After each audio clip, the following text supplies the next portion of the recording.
నిన్న excise commissioner గారు, excise secretary UB beer కంపెనీలకు వెళ్ళి, దాంతోపాటు ఇంకా 3, 4, 5, 6 కంపెనీలకు వెళ్ళి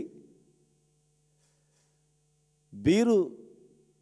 ఎక్కువ తయారు చేయండి, ఎండాకాలం వస్తుంది, సమ్మర్లో ఎక్కువ బీరు తాగుతారు, మరి డిమాండ్ తగ్గట్ల బీరు ఉండాలి అని చెప్పి ఈ రాష్ట్రంలో అనుకుంటా ఒక సెక్రటరీ కమిషనర్ పోయి కంపెనీలకు వెళ్ళి బీరు బాగా తయారు చేయండి, ఎక్కువ స్టాక్ పెట్టండి అని చెప్పినటువంటిది స్వాతంత్రం వచ్చినప్పటి నుంచి ఇప్పటి వరకు ఒక సెక్రటరీ పోయి బీర్ కంపెనీకి తయారు చేయండి అని చెప్పే సందర్భాలు అయితే కనపట్లేదు. తాగడానికి